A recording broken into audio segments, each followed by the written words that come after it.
যে 2-3 দিনের ভিতরে একটা গ্রুপ ঘুরতেছে আমারে মারবার লাগি, যেভাবে আমি পাইছি। দুর্নীতির বিরুদ্ধে অভিযান শুরু হয়েছে, কাউকে ছাড় দেয়া হবে না বলে সংসদে জানিয়েছেন প্রধানমন্ত্রী শেখ হাসিনা। বিএনপি বড় বড় কথা বলে, বিএনপি নেতাদের আন্দোলনে তত জোর নেই, মুখের বিষ যত জোর। ওবায়দুল কাদের সাহেব গতকালকে বলেছেন, গুজব ছড়িয়ে আওয়ামী লীগকে দুর্নীতিবাজ বানানোর চক্রান্তে লিপ্ত বিএনপি। অর্থাৎ বিএনপি এখনও মারাত্মক অ্যাক্টিভ ওবায়দুল কাদের সাহেবের ভাষায়, এবং পুলিশকে ঢালাওভাবে আক্রমণ করা হচ্ছে। এটা কারা ব্যারিস্টার সুমনকে সরাসরি হত্যার চেষ্টা করছে, কারা ব্যারিস্টার সুমনকে হত্যার ষড়যন্ত্র করছে, কারা ব্যারিস্টার সুমনকে হত্যার হুমকি দিয়েছে। প্রিয় দর্শক, ব্যারিস্টার সুমন নিজেই সেই কথাগুলো বলেছেন।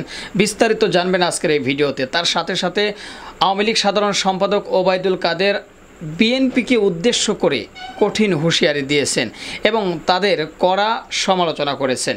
এবং কি প্রধানমন্ত্রী শেখ হাসিনা তিনি বলেছেন মানে একটি কথা যেটা হয়তো শুনলেই বুঝতে পারবেন, তিনিও খুবই কড়া ভাষায় বিএনপিকে উদ্দেশ্য করে কিছু কথা বলেছেন। এবং কি আজিজ বেনজির সহকারে যে সমস্ত দুর্নীতিবাজ পুলিশ অফিসাররা দেশ ত্যাগ করেছেন বা পালিয়ে রয়েছেন তাদের বিরুদ্ধে কিছু গুরুত্বপূর্ণ আলোচনা তুলে ধরেছেন বা গোপন তথ্যগুলো ফাঁস করেছেন একজন নেতাকর্মী। এই মূলত 4টি ভিডিও নিয়ে আপনাদের সম্মুখে হাজির হয়েছি। তো সবাইকে বলবো না টেনে সম্পূর্ণ নিউজটি দেখবেন, শুনবেন এবং সম্পূর্ণ নিউজটি দেখা শোনার পরে তারপর আপনাদের মূল্যবান মতামত জানাবেন। তো চলুন আর কথা না বাড়াই, একটা লাইক দিয়ে আমরা সবগুলো ভিডিও দেখে আসি।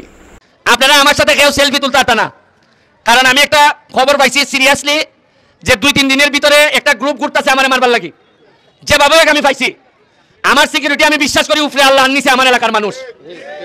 অন্য কেউ হইলেও তো আজকে মাঠও আইলো না, আমি মাঠও আইছি। আমি চাই মরলে, আমি সোনারঘাটটা মরলে সবচেয়ে বেশি খুশি যে অন্তত আমার মাটিতে আমার যেন আমার সব কিছু আমার মাটিতেই হয়।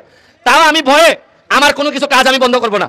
শুধু আপনাদেরকে বলবো, আমি একটা এক্সট্রা সিকিউরিটি আপাতত যে কোনো কেউ আমি শরীরের কাছে এলাও করবো না। আপনারা আপাতত আজকে কালকে সেলফি তুলবেন না, কারণ গেলে ফিরানো যায় না। এখন অনেকে কে কোন মন নিয়ে যায় বোঝা যায় না।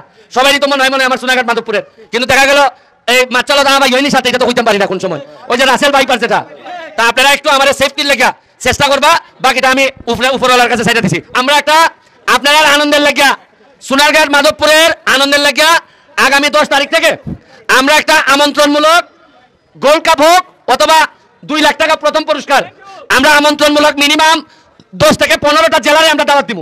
এই সোনারঘাটের মাঠে এবং মাধবপুর স্টেডিয়ামে খেলা হবে। আপনার দেও না অত টাকা খরচ হইব আমার। এই যে প্রতিদিন বিভিন্ন জাতের দামি দামি প্লেয়ার আইব, মজা লাগে না? নাগালি বুটের সময় এটা এরা খেলা জমা উঠবো। সোনারঘাটের ইসলামী নির্বাচনের আগে আকাশে বাক্য উঠবো, আর নিচে খালি ফলের গাছ থাকবো। এরপরে মাঠও খালি খেলা হইব, গ্রামে গ্রামে ফুটবল থাকবো। ইসলাম নিয়ে সবাই বাড়তেছে সোনারঘাট, খালি কমতেছে বাটপারের সংখ্যা। কারণ এরা দেখছে ব্যারিস্টার এমপি ঘুষ খায়ও না, তার সাথে কেউ খাইলে জায়গার তালাক। আমার সাথে যে লাইন আছে কেউ কে কইয়া দিছে ওসি ইয়নো সবাই কইয়া দেওয়া আছে। ব্যারিস্টারের নামে গিয়া কোনো বেটায় যদি গিয়া খালি বেটাগিরি দেখায়, সাথে সাথে ইউ অপরাধে যাবো ভাই ভাই। এটা আর চলতো না, আগে যেটা চলছে। যাই মাঠো আর মারতাম না, আশা করি ভালো খেলা হইব, আপনারা ভালো খেলা উপহার দিবা। একবার উনি জিতছেন, একবার উনি হারছেন, 3বার মনে গেছে নাকি, 2বার। তো যাই হোক, আজকের রেজাল্টটা কি হয় বুঝি না, তবে এদের প্লেয়ারদের লক্ষণ দেখা যাইতেছে এরা একটু তাজা মনে হইতেছে বেশি। কারণ আইনমন্ত্রীর এলাকা, তো আইনমন্ত্রীর এলাকা হওয়াতে এরা হৃষ্টপুষ্ট। আর আমরা তো হইলাম গিয়া স্বতন্ত্র এমপি, আর আগে যে এমপি আছে আমরা মিলে খাওয়াইছি, যেটা ইটা হইছে না, খাই নিছে এক্সট্রা মানছে বেশি, যার কারণে আমার প্লেয়ারে অত তাক আমি বানাইতে পারছি না। তারপরও সোনারঘাটটা বলে 80-90 টাকা তুলা নানি আমি আমার টিমরে কই দেব। দুর্নীতির বিরুদ্ধে অভিযান শুরু হয়েছে, কাউকে ছাড় দেওয়া হবে না বলে সংসদে জানিয়েছেন প্রধানমন্ত্রী শেখ হাসিনা। তিনি জানিয়েছেন আগামী অর্থ বছর শেষে নিয়ন্ত্রণে আসবে মূল্যস্ফীতি। এত উন্নয়নের পরেও যারা তা দেখেন না তাদের গ্রামে যাওয়ার পরামর্শ দিয়েছেন প্রধানমন্ত্রী। তিনি বলেছেন এখন 2 বেলা নয় 4 বেলা খেয়ে পড়ে আছে মানুষ। 6000 mAh battery, one and only Power Master Next G N73।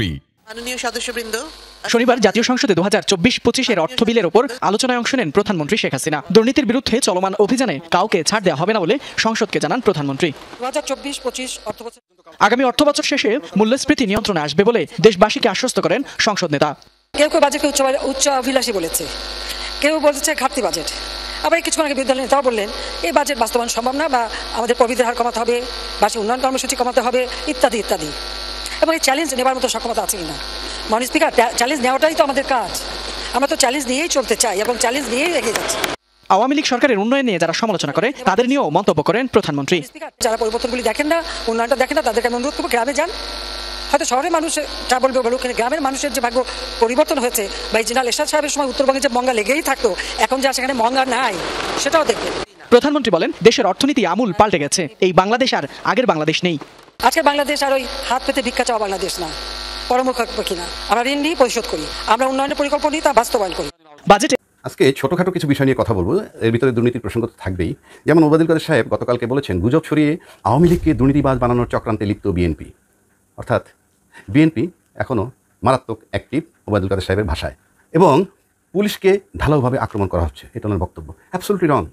আমি পর্যন্ত শুনি নাই যে পুলিশ বাহিনীকে করাপ্ট বলছে, গোটা পুলিশ বাহিনীকে, যাদের নাম পাওয়া যাচ্ছে দুর্নীতিবাজ হিসাবে তাদের কথা বলছে। আজকে যদি আমি বেনজিরের দিকে তাকাই, বেনজির দুর্নীতিবাজ হিসাবে আলোচিত হচ্ছে। সরকার কিন্তু তাকে বানিয়েছিল অত্যন্ত চৌকস একজন অফিসার হিসেবে, মেধাবী লোক হিসাবে। কিন্তু আমার কাছে তাকে মেধাবী একটা ডাফার মনে হয়। কেন মনে হয়? কারণ তার আগে যারা আইজিপি ছিলেন তাদের ভিতরে কেউ এমপি হয়েছেন, কেউ আবার কারো ভাগ্যে জুটেছে অ্যাম্বাসেডর হওয়ার মতো। সেই আইজিরা কি অসচ্ছল? সেই আইজিরা কি ধোয়া তুলসী পাতা ছিল? আমি তাদের নাম বলছি না, বাট সীমার মধ্যে ছিল। আপনি বেনজির সীমার বাইরে চলে গেছেন, যার জন্য আপনার এই দুরবস্থা। তো এখন প্রশ্ন হচ্ছে যে এই যে কথাটা বলতেছেন, এবং বলতেছেন বেনজির আজিজ এবং এনবিআর কর্মকর্তা, আরেকজন ডিআইজি জামিল হাসান। ইন্টারেস্টিং ব্যাপার, লক্ষণীয়, আমরা এতদিন আলাপ করতাম মৃত দুর্নীতিবাজ নিয়ে। মৃত দুর্নীতিবাজ বলতে যারা রিটায়ার করেছে, যেমন বেনজির সাহেব, আজিজ সাহেব। কিন্তু ইদানিং আলোচনা হচ্ছে জীবিত দুর্নীতিবাজদেরকে নিয়েও। তার ভিতরে একজনের নাম পাওয়া গেল এনবিআরের, সে কি এনবিআরের যা তার কথা নয়, সে এনবিআরের কাস্টম ভ্যাট এক্সাইজের অ্যাপিলেট ট্রাইব্যুনাল যেটা আছে সেটার চিফ, মানে চেয়ারম্যান। মানে উনি কিন্তু বিচার করেন। সে হয়তো কোর্ট কাছের মতো খুনি আসামিদের বিচার করে না, বাট তার কাছেও বিচার। তার বিচারের মাধ্যমে দেশের রাজস্ব আয় হয়। কিন্তু যে পরিমাণ সম্পদ সে বানিয়েছে, তাহলে আপনি কল্পনা করুন রাষ্ট্রকে কোথা থেকে কতখানি বঞ্চিত করেছে। রাষ্ট্রকে বঞ্চিত করে ব্যক্তি ধনী হয়, তাদেরকে সাপোর্ট করে এই সরকার। বেনজির রাষ্ট্রকে বঞ্চিত করে নিজে ধনী হয়েছে। প্রত্যেকটা লোকই কিন্তু যার যার এলাকায় একজন শাসক, আর শাসক মানে তার ভিতরে কিছু বিচারকের গুণাগুণ থাকতে হয়। ডিআইজি জামিল হাসান সম্পর্কে পাওয়া গেল রিসোর্ট করতে জমি কিনেছেন 120 বিঘা, 30 বিঘা জমির উপর বাড়ি, 36 বিঘার উপরে গরুর খামার এবং হাট, ঢাকায় 2টি ফ্ল্যাট, 4টি বিলাসবহুল গাড়ি। অদ্ভুত।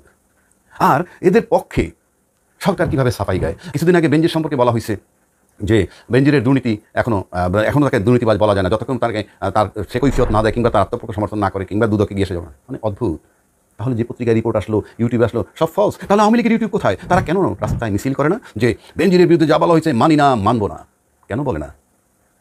আর যেই স্বরাষ্ট্রমন্ত্রী বললেন যে বেনজিরের এই এখনও দুর্নীতিবাজ বলা যায় না, তার যতক্ষণ পর্যন্ত সে তার জবাব না দেয় বা রিপোর্ট না আসে, এটা যদি সত্যি হয় মেনে নিলাম। তাহলে আনার যখন কলকাতায় হত্যা হয়, আমরা কি করে বলে ফেলি যে ওইটা এখানে অন্য কোনো দেশে কেউ না, বাংলাদেশের এই জড়িত? তদন্তের তও শুরু হয় নাই। আবার যদি উল্টা দিকে আসি, আমরা যখন দেখি যে মাদকাসক্ত সন্তান কিংবা কিশোর গ্যাংয়ের সদস্য হওয়া সন্তানের বাপমাকে ইঙ্গিত করে বলা হয়, আপনারা আপনাদের সন্তানের দিকে কেন খেয়াল রাখেন না? তাদেরকে মনিটর করতে হবে, এটা আপনাদের নৈতিক দায়িত্ব। আমি আমার সন্তানকে মনিটর করবো, আমার ছেলে কি মাদক নিয়ে বাইরে যায়, নাকি বাইরে থেকে মাদক নিয়ে ঘরে ঢোকে? আমার ছেলে কি কিশোর গ্যাংয়ের মেম্বার হয়ে বাসাতে বের হয়, নাকি বাইরে গিয়ে কিশোর গ্যাংয়ের মেম্বার হয়ে বাসায় ঢুকে? তারপর তর্কের খাতিরে ধরে নিলাম, যদি আপনারা বলেন আমরা মেনে নিলাম যে ঠিক আছে, গার্ডিয়ানের দায়িত্ব আছে। যদি তাই হয়, আপনার অধীনে, আপনি স্বরাষ্ট্রমন্ত্রীর অধীনে যখন বেনজির সাহেব 2010 সাল থেকে পুলিশ পরিচয় গোপন রেখে প্রাইভেট সার্ভিস দেখিয়ে বাংলাদেশি পাসপোর্টটা করে, তখন কেন আপনি জানলেন না? অথচ আপনি জানতেছেন সেই কলকাতার খুন নিয়ে যে বাংলাদেশে সবাই জড়িত।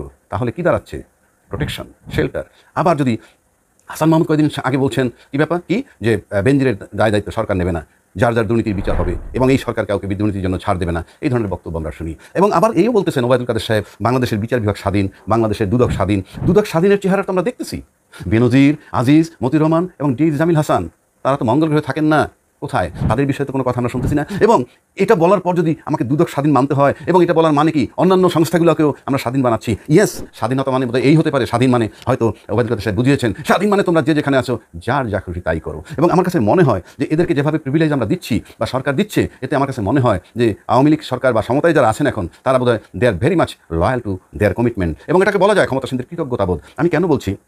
আজকে বেনজির, আজিজ বা সমস্ত দুর্নীতিবাদের ব্যাপারে যেভাবে সাইলেন্ট, পত্রিকায় যদিও আসতেছে কিন্তু অ্যাকশন হচ্ছে না, এবং এই সাইলেন্ট দিয়ে যদি এই মনে করানো হয় যে বেনজির, আজিজের দুর্নীতি নিয়ে কথা হচ্ছে, এবং সেক্ষেত্রে আমার কাছে মনে হয় যেভাবে তাদেরকে পক্ষে সাফাই গায়, আমরা চুপ থাকবো। আমরা তো কথা বলার দরকার নাই। স্বাধীন দুদক রিপোর্ট তৈরি করবে, স্বাধীন বিচার বিভাগ বিচার করবে। তারপরে যখন এত ডিফেন্স দেওয়া হয়, এদের পক্ষে কথা বলা হয় সকাল বিকাল, তখন আমার কাছে এইটাই মনে হয় যে বাংলাদেশের যারা ক্ষমতাসীন আছেন তাদের কাছে জনগণ হলো মাত্র 17 লক্ষ, অর্থাৎ প্রজাতন্ত্রের কর্মকর্তা কর্মচারী, এবং তাদের কল্যাণের জন্য এবং প্রজাতন্ত্র প্রজাতন্ত্রের এই কজন জনগণ 17 লক্ষ জনগণ ক্ষমতাসীনদের জন্য তারা যে যা খুশি করবে এবং সরকার জনপ্রিয় হইলেই তো তাকে ক্ষমতায় রাখে এবং প্রশাসনের কাছে এই সরকার খুব জনপ্রিয়, তাই তারা আঁকড়ে ধরে রেখেছে এই সরকারকে, কোনোভাবেই ক্ষমতা থেকে যেতে দিবে না, এটা আমার কাছে মনে হয়। এবং সে কারণে মনে হয় যে যেহেতু জনগণ হল 17 লক্ষ কর্মচারী, প্রজাতন্ত্রের কর্মচারী এবং তাদের নেতৃত্ব আছেন এই সরকার, কিন্তু কার্যক্ষেত্রে আজকে যেটা আমরা দেখতেছি যেভাবে প্রোটেকশন দিচ্ছেন বিভিন্ন মন্ত্রীরা, স্বরাষ্ট্রমন্ত্রী বলি, ওবায়দুল কাদের সাহেব বলি, হাসান মাহমুদ সাহেব বলি, দুদিন আগে কালকের পত্রিকায় আজকের পত্রিকা আসছে মোমেন সাহেব বলতেছেন পুলিশের একাংশ আমলাদের বা প্রজাতন্ত্রের একাংশ দুর্নীতিবাজ হয়েছে। এটা কি একদিনে হয়েছে? আপনি আজকে মন্ত্রী নাই বলে এগুলো বলতেছেন।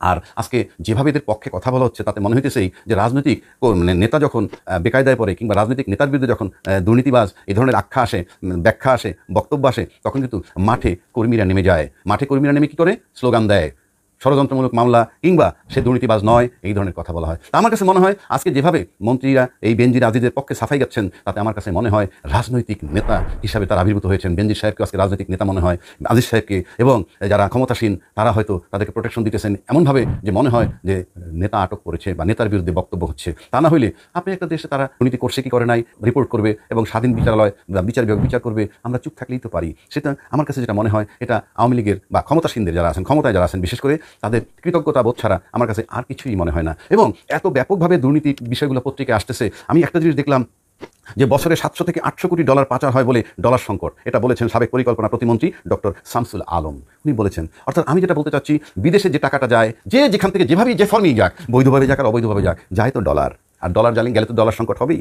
পাশাপাশি আমরা অনেক দুর্নীতিবাজ যাদের কাছে 100 কোটি 200 কোটি টাকা ক্যাশ আছে, এরকম আমরা যেহেতু সন্ধান পাই কখনো কখনো, তাহলে তারা এই 200 কোটি টাকা নিশ্চয়ই বাড়িতে রাখে নাই, বড় টাকাকে ছোট করে ডলার হিসেবে রেখেছে, তাতেও ডলার সংকট হয়। সুতরাং এই অর্থনৈতিক মুক্তি কীভাবে হবে? এইভাবে যদি ডলার পাচার হয়ে যায়, আর সেটার ব্যাপারে সাইলেন্ট হইল এই দেশের ক্ষমতাসীনরা।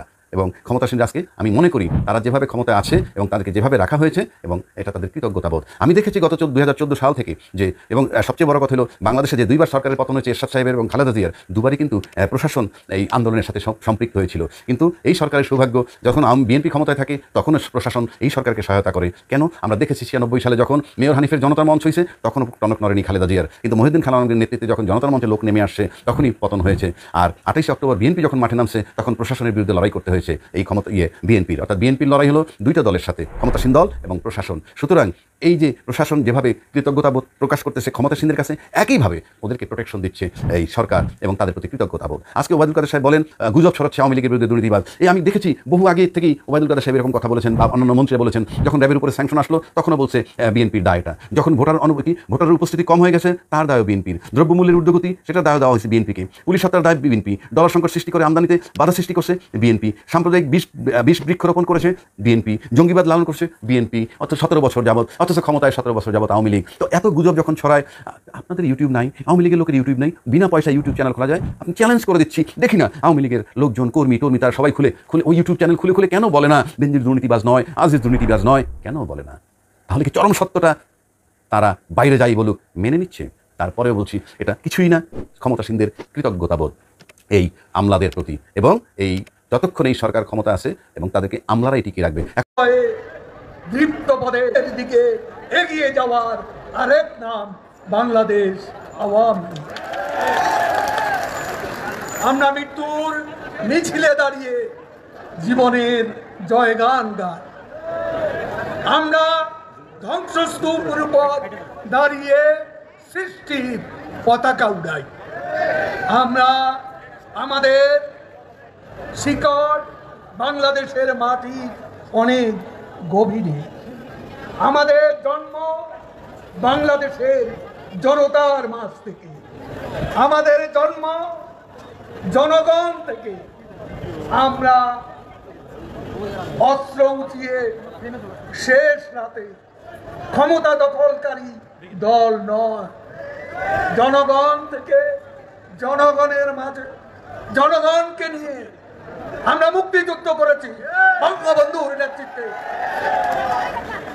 আমরা বাংলাদেশের জনগণের ভোট ও ভাতের অধিকার প্রতিষ্ঠা করেছি বঙ্গবন্ধু কন্যা শেখ হাসিনার সৃষ্টিশীল নেতৃত্বে। আমরা সেই আওয়ামী লীগ। সাংবাদিক বন্ধুরা এখানে আছে, আমি আপনাদের উদ্দেশ্যে বলেছিলাম আমরা বছর ব্যাপী আওয়ামী লীগের প্রতিষ্ঠা বার্ষিকী উদযাপন করব। সেখানে আজ পত্রপত্রিকা মিডিয়া খবর হয় যে আমরা নাকি পাল্টাপাল্টি। কিসের পাল্টাপাল্টি? গতকাল আমরা সাইকেল র্যালি করেছি, গতকালকে বিএনপির কিছু ছিল, তাহলে কেন এই অপবাদ আওয়ামী লীগের বিরুদ্ধে দিচ্ছেন? আমরা তো পাল্টাপাল্টি করছি না, আমরা সারা বছর আমাদের প্রতিষ্ঠা বার্ষিকী পালন করব, উদযাপন করব। আমাদের মহানগর, আমাদের জেলা, আমাদের উপজেলা, আমাদের থানা, ইউনিয়ন পর্যন্ত আমাদের এই আয়োজন কর্মসূচি পালন করা হবে। এমনকি আগস্ট মাসের পরে জেলা পর্যায়ে সমাবেশ হবে। সেই সমাবেশে আমাদের নেত্রী বঙ্গবন্ধু কন্যা শেখ হাসিনা এই প্রতিষ্ঠা বার্ষিকী জেলা পর্যায়ের সমাবেশে বক্তব্য রাখবেন। আজকে আমি আমার অবাক লাগে, আজকে বিএনপি বড় বড় কথা বলে, বিএনপি নেতাদের আন্দোলনে তত জোর নেই, মুখের বিষ যত জোর। তাদের মুখের বিষ উগ্র, আরো উগ্র, ভয়ঙ্কর উগ্র, কিন্তু তাদের আন্দোলন কি আন্দোলন? প্রিয় দর্শক শ্রোতা, সবগুলো ভিডিও আপনারা দেখলেন। এবার অবশ্যই আপনাদের মূল্যবান মতামত নিচে দেওয়া ভিডিওর কমেন্ট বক্সে কমেন্ট করে জানিয়ে দিন। আর হ্যাঁ, অবশ্যই পারলে ভিডিওটি শেয়ার করে সবাই দেখার সুযোগ করে দিন।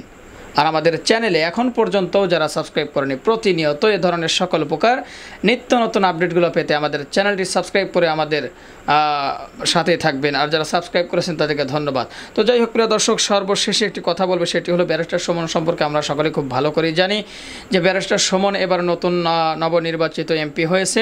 তো এই এমপি হওয়ার পরেই কিন্তু ব্যারিস্টার সুমন অনেক কাজই করছে। আসলে মানে কিছু কিছু এমপি আছে যারা আসলে দেশ ও জনগণের জন্য কাজ করে, আবার কিছু এমপি আছে শুধু তাদের এই ভুঁড়ি বাঁচানোর জন্য বা পেট বাঁচানোর জন্য কাজ করে যায়।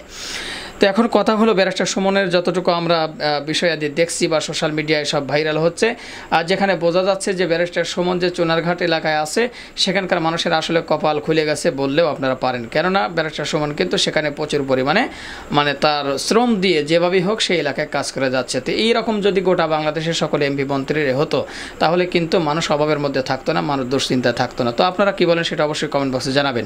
তো যাই হোক প্রিয় দর্শক শ্রোতা, ভিডিওটি ছিল এ পর্যন্ত। আবার দেখা হবে, কথা হবে নতুন কোনো টপিক, নতুন কোনো ভিডিও নিয়ে। সে পর্যন্ত সবাই ভালো থাকবেন, সুস্থ থাকবেন। আল্লাহ হাফেজ।